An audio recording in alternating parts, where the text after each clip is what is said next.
What an interesting evening indeed for Game of Thrones co-creators and showrunners David Benioff and D.B. Weiss, who returned to write this evening's episode, knocking it out of the park, but found themselves dominating Twitter not just with the episode they had written, but with the controversy over the show for HBO they are planning. Yes, while many Game of Thrones characters trended all throughout the episode, no Confederate, hashtag no Confederate, remained at number one. And I think there should be genuine concern now that they and HBO could potentially undo all the goodwill and legacy they've built with this show if they are to make this Confederate show. For those of you who don't know what that is, it's what they're planning to do as their next big thing, and it's going to reimagine an alternate universe where the South won the Civil War and slavery is still around to this day. Oh, it's just as controversial and poorly received as one might think upon hearing that. I think HBO felt headlines, but I think that this is already out of their control. But anyway, we're here tonight to talk about Game of Thrones. And again, I thought the episode was excellent. And the Lannisters, while they certainly have very little goodwill, their legacy is oh so strong when it comes to the show, and it was on full display tonight. Even the ghost of Tywin Lannister reigned over the episode. But he doesn't get a spot. I've got 6 spots for my top moments in the show, and number 1 goes to the episode MVP, Peter Dinklage, a.k.a. Tyrion Lannister. And it shows how much we've missed him on this show.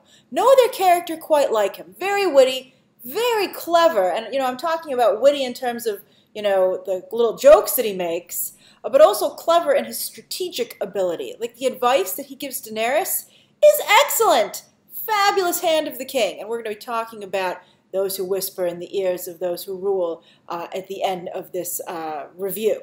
But anyway, with him, you have to wonder, Peter Dinklage, he's getting parts here and there, but the guy's not exactly booked solid. So I don't know why he's been backburnered on this show, when you can see how valuable a player he is on the board. And I also, boy, the Jon Snow buddy movie that he starred in tonight, with him and Jon Snow was just fabulous. Their lines together, I have 3 of them written down that I liked in particular. With Tyrion saying she's smarter than she lets on, and Jon Snow saying she's starting to let on. Loved it. Then when he said, when Tyrion said, you look a lot better brooding than I do, that was fabulous because it was funny because it's true. And then I also loved when he told Dany, who was right, to comment on, what was that thing about getting stabbed in the heart? And I love the way Tyrion said, oh, you must allow them their flights of fancy. It's dreary in the north. Loved it. Such good stuff. Well written, fabulously delivered. But she was right, and I do wonder why he won't tell anyone that he came back from the dead when he's trying to warn them about the living dead. And when I wrote that in my notes, I was like, oh, wait a minute. Maybe he feels he'll make people nervous if he's like, I want you to fight the living dead. By the way, I'm also a member of the living dead, but I'm the good living dead. And they'd be like, what? And also, if they're all like you, Jon Snow doesn't exactly strike fear in the heart of anyone, which is, I think, to some degree, his main problem, right? No one's, he always manages to come out on top, but no one's super nervous when they see him, right? So I think if he was like, I'm an evidence of somebody who's come back from the dead, I'd be like, it's not a top priority, Snow. All right, so for the next big moment of the episode, of course, we have to go with the iconic building for 6 seasons meeting between Jon Snow and Daenerys Targaryen. Finally meeting, and I thought this was very interesting. It started out fabulous. I loved the Dragonstone pomp and circumstance. I was like, wow, you guys just got here, and you already have your meet and greets down. They're fabulous. I love them. Complete with dragon flyover, by the way. I thought that was great the way they buzzed them. I was like, oh yeah, that was an accident. Oh yeah, sure. But I have to say, 6 seasons we've had Daenerys on this show, and the day that Jon Snow shows up, she's having a bad hair day. Isn't that always the way? She knew he was coming. She has a lot of servants. Of course, none of them are slaves because she is breaker of chains, but she still needs her hair done. And I'd be like, somebody. It was just so flat on top. It was just a disaster. I was like, and I was sitting there, and when they came into the room, I was like, oh, Dany doesn't look her best. What's going on here? And I came up with a combination of her hair and also that throne. That throne, it looks cool when no one's sitting in it, but it is not very conducive to looking cool when you are sitting on it.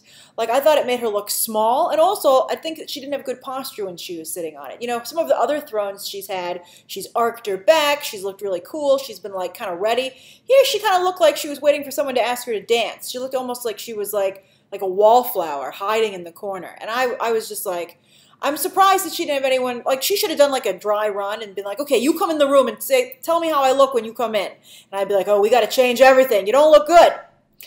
Also, Jon Snow, by the way, on a side note, needs to work on his White Walker's presentation. Doesn't he have any evidence? Like a White Walker, I guess it would still be like talking if he had a White Walker head, but that would be fabulous. I'd be like, see how it's still alive? This is a problem. I just think, you know, that's the problem with no ability to have photographic evidence, etc. All right, so the third moment, of course, we have to go with Cersei, and these are our 3 finalists to rule the 7 kingdoms. And as we do get to the final players in the final rounds, it's interesting to see the Game of Thrones become more competitive and a lot more stalemates and occasional conflicts, right? They're like, oh, we don't know who's going to win. I think it's getting harder, and I feel sorry for the writers, especially because they have no books to guide them at this point for how they're going to resolve this. But by the way, I love when Mycroft showed up again, looking even more Mycrofty than usual. He has no beard to hide behind now. And I liked when he told Cersei that she was definitely her father's daughter. I was like, that's the nicest thing I think anyone's ever said to Cersei. That was really great. She's like, oh, I like you, Benka. You're my favorite guy after my brother, who I sleep with. And that's like not a secret anymore. We'll talk about Jaime in a second. But of course, her big moment was the fate of Ellaria, right? Who, of course, was responsible for killing her only daughter. I don't know. Every time she kept focusing on that, I was like, so do you mean to tell me if you had multiple daughters, you'd be more okay with it? Like, I didn't feel so good about that. But anyway, it's Cersei. So I thought that was interesting when she was talking about and saying, oh, you know, I can't sleep at night, but I lay awake looking at the canopy, wondering how I'm going to kill my enemies. And I was like, you know, Cersei, I have to say, you didn't waste the time. This is a great plan. It's very poetic. Love it. Watching your daughter not only die, but rot before you is pretty darn impressive. But then she did a total Bond villain, like from Austin Powers. Like, I'm just going to assume it all went to plan and walk away. I was like, what are you doing, Cersei? Especially since you've given Ellaria quite the reason to live, as you've put Oberyn's killer right in front of her. I was like, ooh, this is not going to go well. We'll see what happens. But I guess by the very nature of Cersei's plan, since it's going to take like years, she has to eventually walk away, but I don't know. I was like, you know what? As poetic as this is, and I'm glad that you came up with it, that no one can take that away from you, Cersei, but I still think that we should just actually implement a much faster plan. Like Jaime did with Olenna Tyrell. But boy, that sure came back to bite him in the butt. Every time he tries to save someone's life, like his brother's, he ends up being shown the error in his ways by said person. But she was fabulous. First, she got him with a little zinger, where he was like, I've learned from my past failures. And she was like, you must be very wise by now. And I was like, oh, Jaime, you keep walking right into these. Like when his conversations with Euron, I was like, you can't not be getting what's going on with what he's saying. Like, you can't be that obtuse, Jaime. I mean, for Pete's sake, you sleep with your sister. You should be a little bit more savvy. So anyway, I thought that it was interesting that when Diana Rigg's character was, you know, finally had to die, and she knew it was the end, I love that she went off like a bomb full of verbal shrapnel. She was just trying to put out as many zingers as she possibly could. But I have to say, at the very end, she went too far. Because I think she'd done a good job, you know, kind of putting some cracks in Jaime's faith in his sister. Even though he was putting a good show on, I felt that some of her words could potentially come back to haunt him later on. And he'd be like, you know, she was right. But I think that when she revealed that she was behind Joffrey's death, and I don't even remember, to be perfectly honest with you at this point, if she was. You know, I was like, maybe she was. I don't remember. Whatever. Everybody hated him. And no one cried when he died except for you two, his 2 parents. But anyway, when he did that, when she revealed that it was her, and you could see the look on Jaime's face, you were like, you know, he's going to be like, everyone calls Cersei a monster, but look what you've done to our children. I mean, I just think that it just undid everything that she might have been able to plant. All the seeds were just torn up out of him, and I think that was, I think it was a mistake. She, you know, but I can understand. She was upset. She had to commit suicide. She was annoyed, and she, you know, I think that probably was the greatest thing she could do to hurt him in the short run. But in the long run, I think the other thing would have been better. Although with his relationship with Cersei now out in the open, I think his loyalty to her will probably never waver. All right, so I have 2 moments left, and the second to last moment is I thought I was impressed that they were able to get away with not 1 but 2 low-budget battles. They were like, look, we had a battle on a ship with fire last week. We can't do it this week. And I thought they both went pretty good, actually, considering how obviously cheap they were. The first, of course, was the taking of Casterly Rock, narrated by Peter Dinklage. I thought that was good. I thought it illustrated it well. Then, of course, it's a trap! You know, it was wrong. And Jaime had gone, of course, to take over the Reach run by the House of Tyrell. And that they totally did, just was like a little CGI march up, and then they had an after party, you know, after party of 2 for Jaime and Olenna Tyrell. So I don't know. Like, on the one hand, I'm like, you cut corners. But on the other hand, I was like, kudos for, I think, pulling it off. Now, finally, one of my favorite things about the episode was the underlying theme, again, as I said, of those who whisper in the ears of the powerful. Set up beautifully at the beginning of the episode with that little tete-a-tete between Melisandre and Varys. And Varys, of course, then would literally go on to whisper in Dany's ear moments later, interrupting her meeting with Jon Snow. A meeting which, by the way, was hysterically carried out, not only between the 2 of them, but by the people who whisper in their ears, Tyrion and, of course, Davos. And Davos was a little slow getting up to speed, but I thought in the end he represented Jon Snow quite nicely. So that was great. Then Cersei, interestingly, has no one really advising her. Maybe Qyburn to some degree, but no one really. And I wonder if that'll end up being her downfall.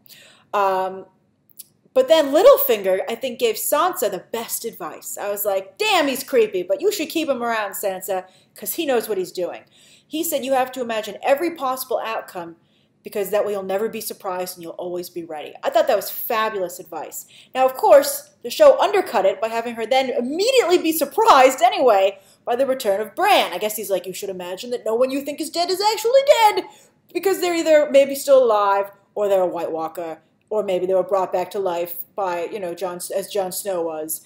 But, I mean, I guess that's something she should consider. I think that maybe that just shows how far this advice goes. But it was really fabulous because he's not just giving Sansa advice, but he's training her how to think. And that's fabulous. It's like the old saying, if a man is hungry, you could just give him a fish, but if you teach him to fish, he'll never go hungry again. And I think that's exactly what Littlefinger is doing to Sansa. We'll see if it ends up serving him or if he's just talking himself out of a job. But it was fabulous. And I think that Sansa could end up, maybe, you know, just like Cersei, she doesn't, but here's the thing. Cersei also is very clever and can think of all alternatives, and therefore that's maybe why she doesn't think she needs a hand. But sometimes I think maybe perhaps you need others to advise you simply because you might not be able to just think of every angle. And of course, as Lady Tyrell said and admitted, her greatest failing was a lack of imagination. And you can be as imaginative as heck, and you still might not be able to see every angle. So that's why I think it helps to have other people's advice. So hopefully Benioff and Weiss will start getting some other advice about whether or not they should do this Confederate show, and I'm curious to hear your thoughts on that, and of course tonight's episode. Thank you for going over it with me, and you can check out some more videos right now.